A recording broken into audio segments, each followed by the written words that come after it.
DAC x বা index analysis.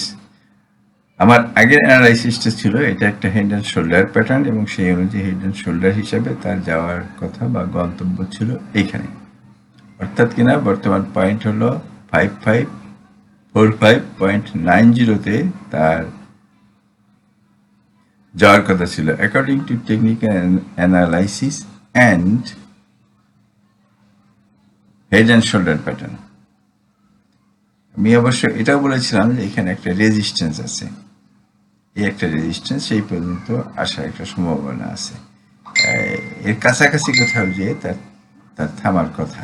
বিভিন্নভাবে এখানে একটা রেজিস্ট্যান্স আছে, এটা আমরা একটু পরে আলোচনা করলে বুঝতে পারবো যে কোথায় রেজিস্ট্যান্সটা। আচ্ছা, এখন বোলিঙ্গার ব্যান্ডের হিসাবে কি বলে? বোলিঙ্গার ব্যান্ডের হিসাবে দেখা যাচ্ছে যে সেই বোলিঙ্গার ব্যান্ডটা থেকে বেশ খানিকটা উপরেই মনে হচ্ছে,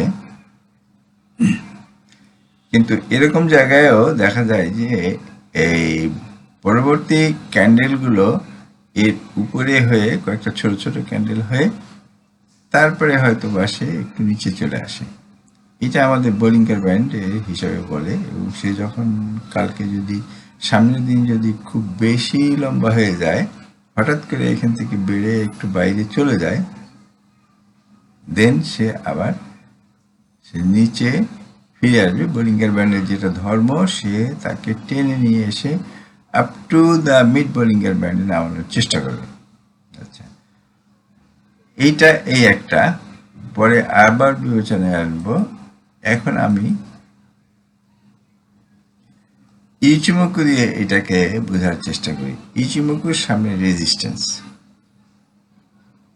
ইচিমুকুর সামনে রেজিস্ট্যান্স, এবং যেটা মনে হয় রেজিস্ট্যান্স যে টাচ করে ফিরে আসবে তেমন না, রেজিস্ট্যান্সের ভিতরে খানিকটা ঢুকে, অর্থাৎ যতক্ষণ পর্যন্ত না ল্যাগিং স্প্যান, এইটা হলো ল্যাগিং স্প্যান, এই হলো ল্যাগিং স্প্যান, ল্যাগিং স্প্যানটা আইদার এইখানে অথবা সে এই পর্যন্ত উঠতে পারে, এটা তার জন্য একটা রেজিস্ট্যান্স। এখানে উঠলে সে আবার পড়ে যেতে পারে, কিংবা এইটাও তার একটা ল্যাগিং স্প্যানের জন্য এটা রেজিস্ট্যান্স। অর্থাৎ পরবর্তী ক্যান্ডেলটা এরকম একটা জায়গায় এসে সে আমাদের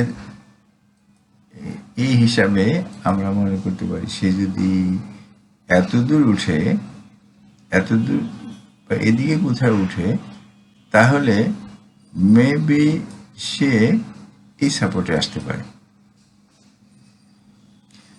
এখন দেখি ব্যাপারটা কি দাঁড়ায়, অর্থাৎ কিনা আমাদের এই রেখাটা কিন্তু কোনো টার্গেটের লাইন না, আমি এটাকে এঁকেছি হেড অ্যান্ড শোল্ডার প্যাটার্ন বোঝানোর জন্য, এটা এত দূর পর্যন্ত নিয়ে এনে রেখে দিচ্ছি, কিন্তু এটা কিন্তু কোনো টার্গেটের লাইন না। আমাদের টার্গেটের লাইন এইটা, কখনো কখনো টার্গেট থেকে, কারণ আমরা আগেও দেখেছি যে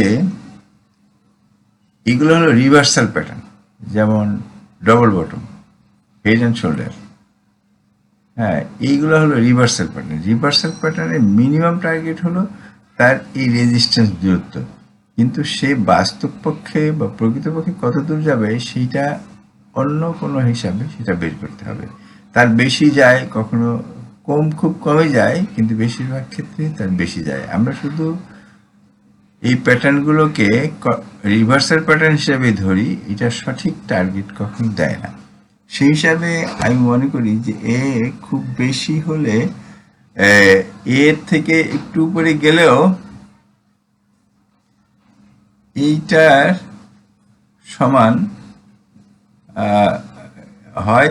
এখানে তো এটা তো ব্রেক করেই গেছে, আবার এখানে আসতে পারে, অথবা এই রেজিস্ট্যান্স পর্যন্ত আসতে পারে। যদি এই রেজিস্ট্যান্স পর্যন্ত আসে তবে একটা কারেকশন হবে। তবে এটা বলা চলে যে ইন্ডেক্স আপাতত মনে হচ্ছে এটা বুলিশ, এবং মাঝে মাঝে যে সমস্ত বিয়ারিশ ক্যান্ডেল আসবে, বা একটু বিয়ারিশ ঠিক বলা যাবে না, এটাকে বলবো যে বুলিশ ট্রেন্ডে কারেকশন, এটাকে বিয়ারিশ ঠিক বলা যাবে না এখন যে অবস্থায় আছে।